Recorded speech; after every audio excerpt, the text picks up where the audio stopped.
প্রত্যেকের হাতে রয়েছে বাঁশ।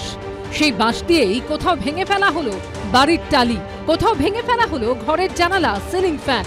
আগুন জ্বালিয়ে দেওয়া হলো বাড়ির পাশে থাকা অস্থায়ী ছাউনিতে। লণ্ডভণ্ড করে দেওয়া হলো মদ তৈরির সরঞ্জাম। সোমবার এইভাবেই রণংদেহী হয়ে উঠলেন হাওড়ার জগৎবল্লভপুর থানার মুন্সিরহাট এলাকার মহিলারা। কিন্তু কেন, কিসের জন্য এই ক্ষোভ? স্থানীয় মহিলাদের দাবি, এই বাড়িগুলি বাইরে দেখতে সাধারণ হলেও আদতে এখানে বসে মদের আসর। দীর্ঘদিন ধরে এই বাড়িগুলিতে চলছে বেআইনি মদের ঠেক।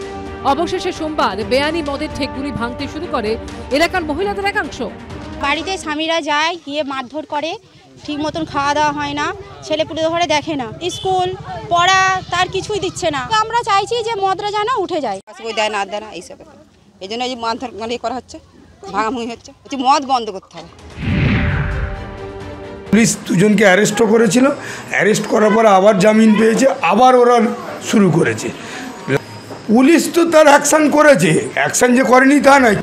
সোমবার ঘটনাস্থলে এসে ব্যবস্থা নেওয়ার আশ্বাস দেয় জগৎবল্লভপুর থানার পুলিশ। তারপর পরিস্থিতি স্বাভাবিক হয়। সুনীত হালদারের রিপোর্ট, এবিপি আনন্দ, হাওড়া।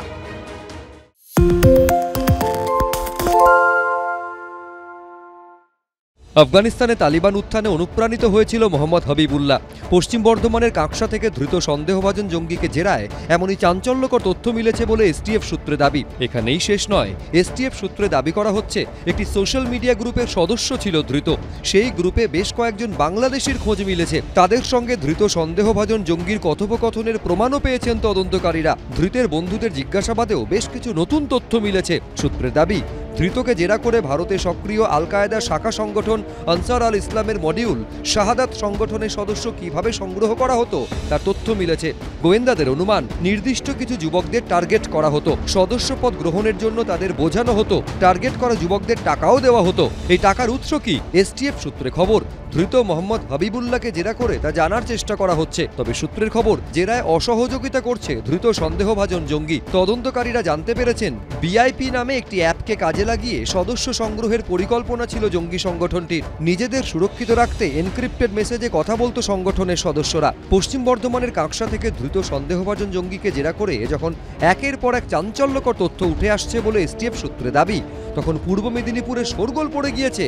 গুজরাতে ধৃত এক অনুপ্রবেশকারীর বাংলায় মাদ্রাসা যোগ নিয়ে গুজরাতের স্বরাষ্ট্র প্রতিমন্ত্রী হর্ষ সিংভির এক্সস্যান্ডেলের পোস্ট কেন্দ্রীয় শিক্ষা প্রতিমন্ত্রী সুকান্ত মজুমদারের রিপোস্ট করাকে ঘিরে। সোশ্যাল মিডিয়ায় পোস্ট করা একটি সার্টিফিকেটে দেখা যাচ্ছে, নন্দীগ্রামের দাউদপুর গুমগড় হাই মাদ্রাসায় শুভ দাস নামে 4 বছর পড়াশোনা করেছে ধৃত অনুপ্রবেশকারী। পরে ট্রান্সফার নিয়ে চলে যায় ওই যুবক। আমার কাছে যে অ্যাডমিশন রেকর্ডটা আছে 1972 সাল থেকে। তা আমি যেহেতু রেকর্ডটা পেয়েছি, আমি আমার সেলফ ইন্টারেস্টে আমি ওই অ্যাডমিশন ডেটটা ধরে দেখলাম সালটাতে, কিন্তু ওই স্টুডেন্ট নামে আমার কাছে কোনো অ্যাডমিটেড কোনো স্টুডেন্ট নয়। রেকর্ডসে ওর কোনো নামই নেই। আমার স্টুডেন্ট নয়, কে কোথা থেকে কীভাবে কী সার্টিফিকেট ইস্যু করেছে না করেছে সেটা তো আমার পক্ষে জানা সম্ভব নয়। তাছাড়া এটা আমার স্টুডেন্টই নয় একেবারে। এই শুভ দাস বলে আমাদের স্কুলে কোনো ছাত্রই ছিল না, সার্টিফিকেটও ইস্যু করিনি। সার্টিফিকেটটা দেখানো হচ্ছে, সেই সার্টিফিকেটটা পুরোপুরিভাবে আলাদা রকমের প্রিন্ট। সাইনটা আমার নয়, আর হচ্ছে লিখাটাও আমার নয়। মাদ্রাসা সার্টিফিকেট এবং প্রধান শিক্ষকের সই জাল করা হয়েছিল কিনা এবং হয়ে থাকলে কারা করলো, এর পেছনে কোনো চক্র রয়েছে কিনা তার উত্তর খুঁজছেন তদন্তকারীরা। আবির দত্ত, বিটন চক্রবর্তী, এবিপি আনন্দ।